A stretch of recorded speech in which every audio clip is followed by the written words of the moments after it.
Video like जरूर कर लीजिए और ऐसे वीडियो लगातार फ्री में पाने के लिए चैनल को तुरंत सब्सक्राइब कर लीजिए और बेल आइकन को जरूर टैप कर लीजिए ताकि आगे भी सारे वीडियो आपको मिलते रहे। यूट्यूब में फॉलो करते हैं तो प्लीज ये वाला फ्री टेलीग्राम चैनल जरूर ज्वाइन कर लीजिएगा। सारे नोटिफिकेशन सारे अपडेट यहीं पे आते हैं, ध्यान रखिएगा। नमस्कार दोस्तों, स्वागत है आप सभी का ऑनलाइन एग्जाम प्रिपरेशन पर, which is the part of study for civil services.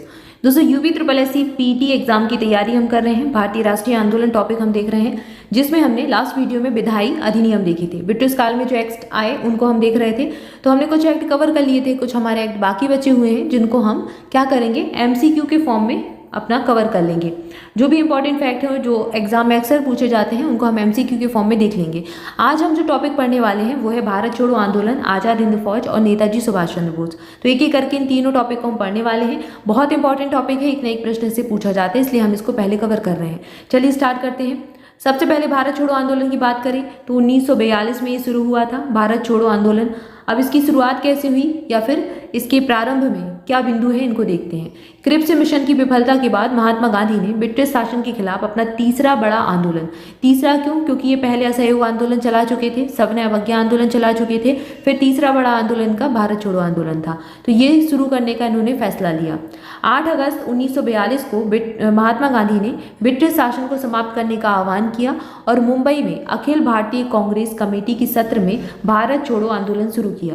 तो अगर आपसे डेट पूछी जाए तो 8-9 अगस्त 1942 इसकी डेट हो जाती है।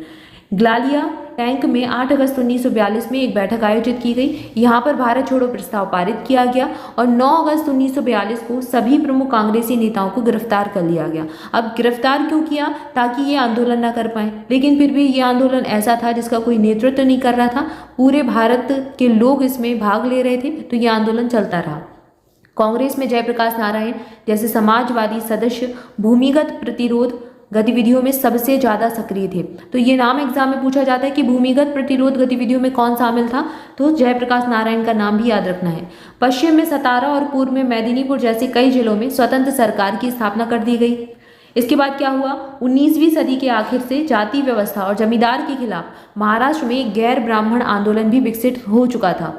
इस आंदोलन ने 1930 के दशक तक एक राष्ट्रवादी आंदोलन के साथ संबंध स्थापित कर दिया था। तो कहीं ना कहीं हर जगह किसी न किसी मुद्दे पर आंदोलन हो रहे थे और फिर सम्मिलित रूप से ये क्या बन गया, एक राष्ट्रवादी आंदोलन बन गया। गांधी जी ने ग्वालियर टैंक मैदान में अपने भाषण में करो या मरो का आह्वान दिया। अब यहाँ पर गांधी जी कहते हैं या तो कर लो या फिर मर जाओ, या तो आज़ादी के लिए लड़ाई लड़ लो या फिर मर जाओ। तो ये आह्वान यहाँ पर इनके द्वारा किया गया, जिसे अगस्त क्रांति मैदान का नाम दिया गया था यहाँ पर, ठीक है ना। इसके बाद क्या हुआ, इसके बाद भारत छोड़ो का नारा एक समाजवादी और ट्रेड यूनियनवादी यूसुफ मेहर अली के द्वारा गढ़ा गया। तो यहाँ पर भारत छोड़ो का नारा दिया गया, जिन्होंने मुंबई के मेयर के रूप में काम किया था।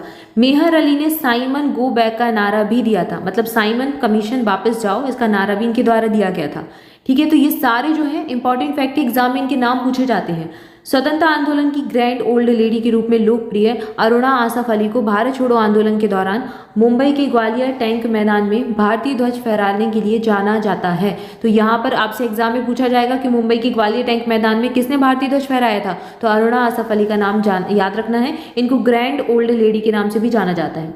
अब कुछ व्यक्ति हैं जिनकी भूमिकाएं हम देख लेते हैं। सबसे पहले महात्मा गांधी, तो इन्होंने तो शुरुआत ही की थी, घोषणा की थी 1942 में समाजवादी साम्राज्यवादी सत्ता का समूल उखाड़ फेंकने के लिए आंदोलन प्रारंभ किया। ग्वालियर टैंक मैदान में इनका उद्बोधन याद रखना है, उद्बोधन याद रखना है, यहाँ पर भाषण इन्होंने दिया था और करो या मरो का ऐतिहासिक नारा दिया। 9 अगस्त को इनको गिरफ्तार कर लिया गया 1942 में और आंदोलन कार्यकर्ताओं के विरुद्ध दमनकारी नीतियों का सहारा लिए जाने के विरोध में फरवरी 1943 में इन्होंने 21 दिन का उपवास भी रखा था। तो ये सारे इंपॉर्टेंट फैक्ट हैं। इसके बाद अगला नाम जयप्रकाश नारायण, तो इनका नाम भी आपने पढ़ लिया है। कांग्रेस समाजवादी दल, समाजवाद याद रखना है इनके नाम से, ठीक है, समाजवादी थे, समाजवादी दल के सदस्य थे। इन्होंने भारत छोड़ो आंदोलन में अग्रणी भूमिका निभाई थी। अगला नाम है राम मनोहर लोहिया, अरुणा आसफ अली, सुचेता कृपलानी, छोटू भाई पुराणिक, बीजू पटनायक, आरपी गोयनका और अच्युत पटवर्धन। ये सभी भूमिगत गतिविधियों में संलग्न थे, मतलब भूमिगत रूप से अंडरग्राउंड होकर ये गतिविधियां कर रहे थे। राष्ट्रवादी नेता थे सभी और कहीं ना कहीं लड़ाई लड़ रहे थे आज़ादी की। इनकी क्रांतिकारी गतिविधियों ने आंदोलन में एक नया आयाम जोड़ा और ब्रिटिश शासन की नींव को हिलाकर रख दिया। ठीक है, अगला नाम है चित्तू पांडे। चित्तू पांडे स्वयं को गांधीवादी कहते थे। 1942 में संयुक्त प्रांत के बलिया नामक स्थान से सभी पुलिस थानों और सरकारी भवनों पर कब्जा इन्होंने कर लिया और समानांतर सरकार की स्थापना की। अगला नाम है ऊषा मेहता। इन्होंने आंदोलन में सक्रियता से भागीदारी निभाई, सक्रियता से हिस्सेदारी निभाई। ऊषा मेहता उस दल की प्रमुख सदस्य थी जिसने आंदोलन के दौरान गुप्त रेडियो ट्रांसमीटर केंद्र की स्थापना की थी। ये प्रश्न किसी एग्जाम में पूछा तो जा चुका है, तो याद रखें इनका नाम ऊषा मेहता गुप्त रेडियो ट्रांसमीटर केंद्र से संबंधित थी। जवाहरलाल नेहरू, इनका नाम तो सब जानते ही हैं।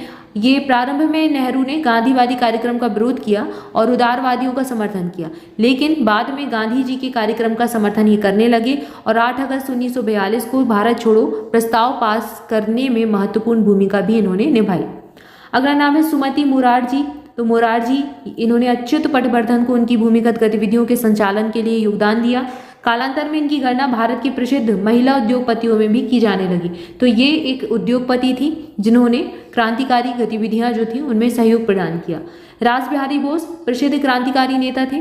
जून 1942 में इंडियन इंडिपेंडेंस लीग की स्थापना की। इन्होंने इसके अध्यक्ष नियुक्त हुए थे। मार्च 1942 में लीग स्थापित हुई थी और जून में इनको अध्यक्ष बना दिया था, इंडियन इंडिपेंडेंस लीग। इनका नाम याद रखना है, रास बिहारी बोस इससे जुड़े हुए थे।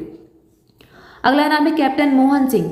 तो ये भारतीय सैनिक थे, कैप्टन थे, द्वितीय विश्व युद्ध में ब्रिटेन की ओर से युद्ध कर रहे थे और इन्होंने INA इंडियन नेशनल आर्मी का कमांडर भी इनको नियुक्त किया गया था।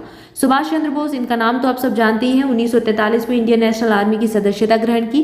तुम मुझे खून दो, मैं तुम्हें आज़ादी दूंगा, बहुत ही फेमस इनका नारा है। ये नारा इनके द्वारा दिया गया जिसने बाद के वर्षों में भारतीयों में राष्ट्र प्रेम की भावना का संचार किया, राष्ट्र प्रेम की भावना का प्रसार किया। अगला नाम है श्री राजगोपालाचारी और भूलाभाई देसाई। ये दोनों ही कट्टर उदारवादी थे। दोनों ही इन्होंने मुस्लिम बहुल प्रांतों को मान्यता दिए जाने की वकालत भी की। इनका तर्क था कि यदि भारत की आज़ादी के लिए ऐसा करना अपरिहार्य है तो इसे मान लिया जाना चाहिए और जुलाई 1942 में इन दोनों नेताओं ने कांग्रेस से त्यागपत्र दे दिया। इसके बाद अगला नाम है KG मसरूवाला। इन्होंने महादेव देसाई की गिरफ्तारी के पश्चात हरिजन नामक पत्र में 2 उत्तेजनात्मक लेख लिखे थे। अगला नाम है KT भाष्यम। KT भाष्यम बैंगलोर से बिलोंग करते थे। ये कांग्रेसी नेता थे। इन्होंने कई औद्योगिक संघों के गठन के लिए महत्वपूर्ण भूमिका निभाई। तो औद्योगिक संघों का गठन ये कर रहे थे और कई हड़तालों का आयोजन करने में भी इन्होंने सहायता प्रदान की। अगला नाम है सतीश सामंत। ये स्थानीय कांग्रेसी नेता थे और तामलुक नेता जातीय सरकार के प्रथम सर्वाधिनायक थे। मिदनापुर के तामलुक सब डिवीजन में विद्रोही राष्ट्रीय सरकार के गठन में इनकी भूमिका थी। तो मिदनापुर से इनका नाम याद रखना है, सतीश सामंत।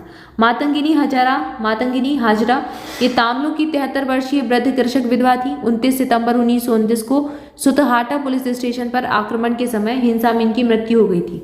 मातंगिनी ने गोली लगने के पश्चात भी तिरंगे झंडे को अपने हाथ से नहीं छोड़ा था। तो ये इनकी बहादुरी है। लक्ष्मण नायक ये अशिक्षित ग्रामीण थे। इन्होंने कोरापुट के जनजातीय तबके को और जैमपुर जमींदारी के विरुद्ध विद्रोह करने हेतु संगठित किया था। अगला नाम है नाना पाटिल। इन्होंने सतारा में विद्रोहियों का नेतृत्व किया। और लक्ष्मण नायक ये अशिक्षित ग्रामीण थे। इन्होंने कोरापुट के जनजातीय तबके को जैमपुर जमींदार के विरुद्ध विद्रोह करने के लिए संगठित किया। एक वन रक्षक की हत्या के आरोप में 19 नवंबर 1942 को लक्ष्मण नायक को फांसी पर चढ़ा दिया गया था। नाना पाटिल का नाम इंपॉर्टेंट है कि ये सतारा से संबंधित थे। सतारा में विद्रोहियों का ये नेतृत्व कर रहे थे। ये पूछ सकते हैं एग्जाम में कि सतारा से कौन था, तो नाना पाटिल का नाम याद रखना है। ठीक है। इसके बाद कुछ डेट्स दी गई हैं जो इसी से संबंधित है। जैसे 14 जुलाई 1942 को क्या हुआ, तो यहाँ पर एक समिति की बैठक में मौलाना अबुल कलाम आजाद, सरोजनी नायडू, जवाहरलाल नेहरू, वल्लभ भाई पटेल, राजेंद्र प्रसाद, सीतारमैया, GV पंत, प्रफुल्ल चंद्र घोष, सैयद महमूद अशरफ अली, JB कृपलानी, महात्मा गांधी, इन सब ने भाग लिया और भारत छोड़ो नामक प्रस्ताव पास किया था। तो भारत छोड़ो प्रस्ताव पास जब हुआ तो कौन कौन से व्यक्ति थे, ये सभी लोग थे 14 जुलाई 1942 को। इसकी अध्यक्षता तत्कालीन कांग्रेस अध्यक्ष अबुल कलाम आजाद के द्वारा की गई थी। 7 अगस्त 1942 को क्या हुआ, तो यहाँ पर मुंबई के ऐतिहासिक ग्वालियर टैंक में एक अखिल भारतीय कांग्रेस कमेटी की वार्षिक बैठक हुई जिसमें वर्धा प्रस्ताव की पुष्टि हुई। और इसके बाद संशोधन के बाद 8 अगस्त 1942 को प्रस्ताव को स्वीकार कर लिया गया। फिर भारत की स्वतंत्रता संघर्ष के तहत अंग्रेजों के विरुद्ध भारत छोड़ो आंदोलन प्रारंभ हो गया। 8 अगस्त को तो यही हुआ था, भारत छोड़ो प्रस्ताव पेश किया गया था। सरदार वल्लभ भाई पटेल ने समर्थन किया, नेहरू के द्वारा समर्थन किया गया। भारत छोड़ो आंदोलन का समर्थन ना करने वाला दल कौन सा था, तो हिंदू महासभा, इन्होंने भारत छोड़ो आंदोलन का समर्थन नहीं किया। Communist party of India, unionist party of Punjab और मुस्लिम लीग, इन सब ने भारत छोड़ो आंदोलन का समर्थन नहीं किया था। तो मुस्लिम लीग और हिंदू महासभा याद रखें, ये एग्जाम में पूछ सकते हैं। इसके बाद एक ऑपरेशन जीरो आर चला था। तो इसके तहत क्या हुआ था? ऑपरेशन जीरो आर के तहत गांधी जी और अन्य चोटी के जो कांग्रेस नेता थे इनको गिरफ्तार कर लिया और गांधी जी को गिरफ्तार कर सरोजनी नायडू सहित पूना के आगा खां पैलेस में रखा गया। तो ये प्रश्न एग्जाम में पूछा जाता है कि गांधी जी को गिरफ्तारी के बाद, भारत छोड़ो आंदोलन के बाद जब इनको गिरफ्तार किया गया तो कहाँ पर रखा गया? तो इनको पूना के आगा खां पैलेस में रखा गया था। और यहाँ पर कांग्रेस कार्य समिति के और सदस्य थे जिनको भी गिरफ्तार किया था, नेहरू, अब्दुल कलाम आजाद, गोविंद बल्लभ पंत, प्रफुल्ल चंद्र घोष और पट्टाभी सीतारमैया, डॉक्टर सैयद महमूद, आचार्य कृपलानी, इन सबको अहमदनगर किले में रखा था। कांग्रेस कार्य समिति के सदस्य राजेंद्र प्रसाद मुंबई नहीं आए थे, उन्हें पटना में ही गिरफ्तार कर लिया था और पटना बांकीपुर जेल में नजरबंद कर दिया था। तो सारे नेताओं को अलग अलग रखा था, ठीक है, ताकि प्लानिंग ना कर पाए और ज़्यादा आगे आंदोलन की। गुप्त रेडियो प्रसारण, तो ये पहले ही पढ़ लिया, इससे कौन कौन संबंधित था? भारत छोड़ो आंदोलन के दौरान ये कांग्रेस का गुप्त रेडियो प्रसारित कर रहे थे विभिन्न भागों से और जिसे मद्रास तक सुना जा सकता था। राम मनोहर लोहिया नियमित रूप से इस रेडियो पर प्रसारण करते थे, तो इनका नाम जरूर याद रखें। 6 मई 1944 को क्या हुआ? बीमारी के आधार पर गांधी जी को 6 मई 1944 को रिहा कर दिया गया था, जेल से छोड़ दिया गया था, ठीक है। तो यहाँ पर हमने कुछ महत्वपूर्ण व्यक्तियों के नाम, कुछ डेट्स के नाम देखे जो कि भारत छोड़ो आंदोलन से संबंधित थी। इसके बाद अगला जो है कुछ हमारे फैक्ट हैं वन लाइनर जिनको हम अगले वीडियो में देखेंगे, इसी आंदोलन से संबंधित है। उसके बाद सुभाष चंद्र बोस, आज़ाद हिंद फौज के बारे में कुछ जो महत्वपूर्ण तथ्य हैं उनको कवर करेंगे। तो आज की वीडियो में इतना ही। वीडियो को लाइक जरूर कर दें और चैनल को सब्सक्राइब नहीं किया है तो सब्सक्राइब भी कर लें। मोर अपडेट के लिए टेलीग्राम ग्रुप ज्वाइन कर सकते हैं, लिंक आपको डिस्क्रिप्शन में मिल जाएगी। स्टडी फॉर सिविल सर्विसेज का एप्लीकेशन भी लॉन्च चुका है। एप्लीकेशन पर सारी आपको टेस्ट सीरीज मिल जाएगी। यूपी ट्रिपल एससी पीटी के लिए टेस्ट डाल दिए गए हैं, 15 सेक्शन वाइज टेस्ट हैं और साथ ही साथ आपको फुल लेंथ टेस्ट भी मिल जाएंगे। तो एक बार टेस्ट सीरीज जरूर ज्वाइन कर लें, बहुत ही मिनिमम प्राइस रखी गई है, उससे आप पूरे सिलेबस की अच्छे से प्रैक्टिस कर सकते हैं और अपना सिलेबस अच्छे से कंप्लीट कर पाएंगे। Thank you for watching this video. स्वस्थ रहें, मस्त रहें, मुस्कुराते रहें, पढ़ाई करते रहें। Thank you so much.